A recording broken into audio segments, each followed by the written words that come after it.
ক্ষমতায় এসেই ভারতের পশ্চিমবঙ্গে শুভেন্দু অধিকারীর নেতৃত্বাধীন বিজেপি সরকার রাজ্য জুড়ে প্রকাশ্যে গরুসহ সব ধরনের পশু জবাইয়ের উপর জারি করা হয়েছে কঠোর নিষেধাজ্ঞা।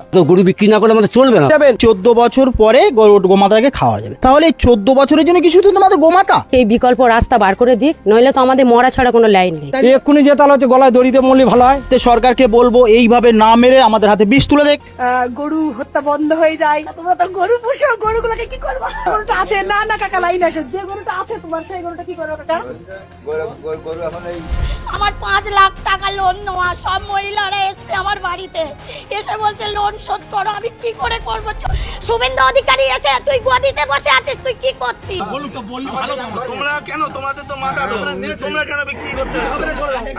তোমাদের মাথা হারানো, তোমাদের মাল কি আমরা কি ফাঁসবো? মাথা বেশি দিবে না, তোমরা চলে যাও। ভালো কথাই বলছি।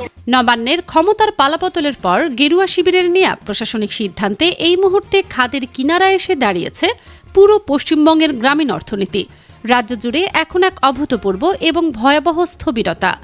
আসন্ন ঈদ উল আজহা বা কুরবানির ঈদকে কেন্দ্র করে রাজ্য সরকারের জারি করা নতুন নির্দেশিকা এক লহমায় ধ্বংস করে দিয়েছে কোটি কোটি টাকার গ্রামীণ বাজার, যেখানে ধর্মীয় মেরুকরণের রাজনীতি করতে গিয়ে প্রশাসন এমন এক ফাঁদ তৈরি করেছে যার শিকার হয়ে আজ সর্বশান্ত হওয়ার মুখে রাজ্যের লাখ লাখ হিন্দু কৃষক এবং পশু ব্যবসায়ী। তাদের সারা বছরের রুটি রুজি আজ সম্পূর্ণ বিলীন হওয়ার পথে। রাজ্য সরকারের এই বিনাশকারী নির্দেশিকার মূল লক্ষ্যবস্তু রাজ্যের সংখ্যালঘু মুসলিম সম্প্রদায় হলেও এর সবচেয়ে ভয়ঙ্কর এবং সরাসরি আঘাতটি এসে পড়েছে হিন্দু খামারিদের ওপর। গ্রামীণ বাংলার অর্থনীতি টিকে থাকে গবাদি পশু পালনের ওপর ভিত্তি করে। প্রান্তিক পর্যায়ের একজন কৃষক বা ব্যবসায়ী ব্যাংক ও মহাজনের কাছ থেকে চড়া সুদে ঋণ নিয়ে সারা বছর ধরে গরু, মহিষ বা ছাগল পালন করেন। তাদের একমাত্র লক্ষ্য থাকে কুরবানির মৌসুমে সেই পশু হাটে বিক্রি করে ঋণের বোঝা নামানো এবং পরিবারের সারা বছরের গ্রাসাচ্ছাদন নিশ্চিত করা। কিন্তু প্রশাসনের জারি করা নির্দেশিকা সেই কুরবানির হাটগুলোকেই আক্ষরিক অর্থে শ্মশানে পরিণত করেছে। হাটে পশু আছে, বিক্রেতা আছে, কিন্তু কোনো ক্রেতা নেই, কারণ সরকার সুস্থ পশু জবাইয়ের উপর সম্পূর্ণ আইনি নিষেধাজ্ঞা চাপিয়ে দিয়েছে। প্রশাসনের পক্ষ থেকে স্পষ্ট নির্দেশ দেওয়া হয়েছে, কুরবানির জন্য কোনোভাবেই সুস্থ, সবল এবং ত্রুটিমুক্ত গবাদি পশু জবাই করা যাবে না।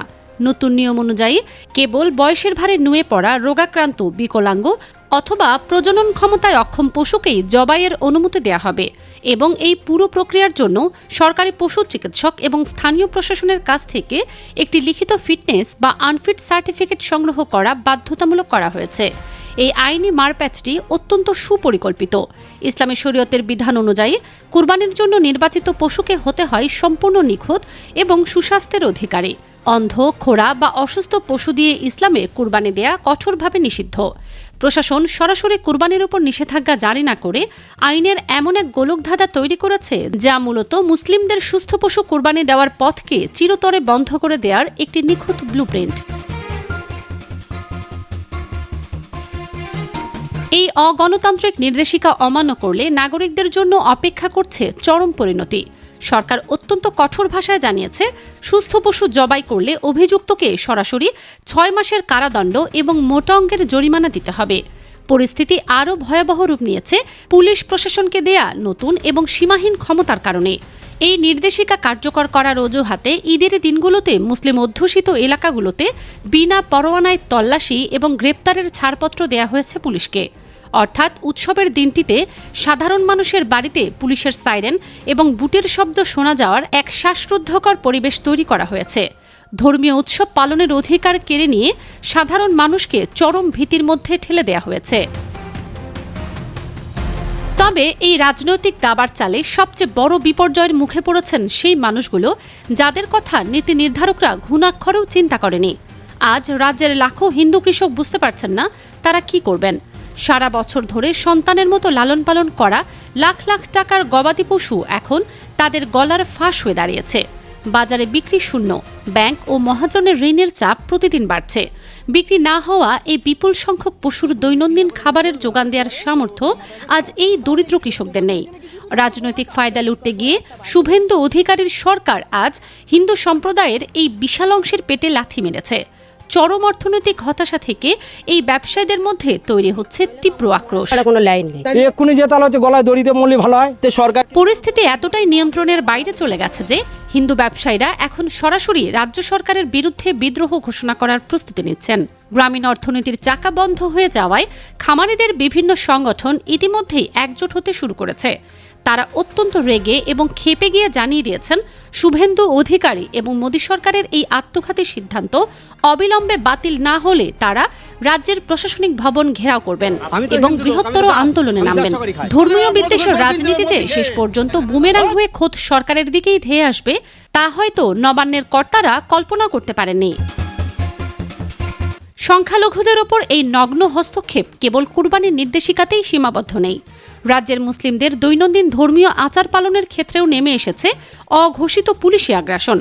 গেল 16 মে শুক্রবার জুমার নামাজের সময় কলকাতার প্রাণকেন্দ্র রাজাবাজারে যে দৃশ্য তৈরি হয়েছিল তা ভারতের সংবিধানের মৌলিক অধিকারের ওপর এক সরাসরি আঘাত। রাজাবাজারের মতো ঘন বসতিপূর্ণ এলাকায় মসজিদের স্থানাভাব অত্যন্ত স্বাভাবিক একটি বিষয়। বাধ্য হয়ে হাজার হাজার মানুষ বছরের পর বছর ধরে মসজিদের বাইরে রাস্তার একপাশে দাঁড়িয়ে মাত্র কয়েক মিনিটের জন্য জুমার নামাজ আদায় করতে আসছেন। এটি কোনো রাজনৈতিক জমায়েত বা শক্তি প্রদর্শন নয়, নিছকই জায়গার অভাব পূরণের একটি সাময়িক ব্যবস্থা। কিন্তু সেদিনই প্রশাসন হঠাৎ করেই সেখানে বিপুল সংখ্যক পুলিশ বাহিনী মোতায়েন করে। কোনো ধরনের পূর্ব ঘোষণা বা আলোচনা ছাড়াই পুলিশ অত্যন্ত কঠোরভাবে জানিয়ে দেয় মসজিদের বাইরে রাস্তায় নামাজের কোনো কাতার করা যাবে না। উপস্থিত শত শত মুসল্লিকে তাদের সাপ্তাহিক নামাজ আদায় করতে সরাসরি বাধা দেয়া হয়। সাধারণ মানুষের জমায়েত ছত্রভঙ্গ করে দেয়া হয়। একটি নির্দিষ্ট সম্প্রদায়ের ধর্মীয় স্বাধীনতার ওপর এমন ধারাবাহিক এবং পরিকল্পিত আঘাত রাজ্যের সাধারণ মানুষের মনে গভীর ক্ষোভের সঞ্চার করেছে। একদিকে কুরবানির সুস্থ পশু জবাই নিষেধাজ্ঞা, অন্যদিকে জুমার নামাজে বাধা। প্রশাসনের এই পদক্ষেপগুলো স্পষ্ট প্রমাণ করছে যে একটি নির্দিষ্ট এজেন্ডা বাস্তবায়নের কাজ চলছে। রাজ্যের প্রভাবশালী মুসলিম জনপ্রতিনিধিরা ইতিমধ্যেই এই ফ্যাসিবাদী নির্দেশিকা বা পুলিশি আগ্রাসনের বিরুদ্ধে সোচ্চার হয়েছেন। সাংসদ হুমায়ুন কবির এবং বিধায়ক নওশাদ সিদ্দিকী প্রশাসনের এই পদক্ষেপের তীব্র নিন্দা জানিয়ে বিধানসভা থেকে রাজপথ পর্যন্ত আন্দোলনের হুঁশিয়ারি দিয়েছেন। তারা স্পষ্ট জানিয়েছেন, কোনো আইনি চাদরে মুড়িয়ে মানুষের মৌলিক এবং ধর্মীয় অধিকার কেড়ে নেওয়া যাবে না। কিন্তু সরকারের শীর্ষ মহল এখনও তাদের সিদ্ধান্তে অটল রয়েছে। তারা সাধারণ মানুষের ক্ষোভ এবং অর্থনৈতিক বিপর্যয়ের এই ভয়াবহ চিত্রটাকে সম্পূর্ণ উপেক্ষা করে চলেছে। সার্বিক বিষয় মিলিয়ে পশ্চিমবঙ্গ আজ যেন দাঁড়িয়ে আছে এক বিশাল বিস্ফোরণের দ্বারপ্রান্তে। একদিকে লাখো হিন্দু কৃষকের দেউলিয়া হবার হাহাকার, অন্যদিকে মুসলিম সম্প্রদায়ের চাপা ক্ষোভ। ধর্মীয় বিভাজনের রাজনীতি করতে গিয়ে সরকার রাজ্যের অর্থনীতি এবং সামাজিক স্থিতিশীলতাকে এমন এক খাদের মুখে দাঁড় করিয়েছে যেখান থেকে ফিরে আসার পথ অত্যন্ত কঠিন।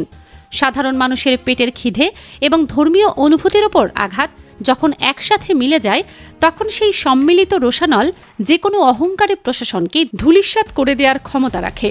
রাজ্যের রাজপথ এখন সেই চূড়ান্ত গণ আন্দোলনের অপেক্ষায় প্রহর গুনছে, যা হয়তো আগামী দিনে প্রশাসনের এই সমস্ত ধ্বংসাত্মক নির্দেশিকা বাতিল করতে বাধ্য করবে।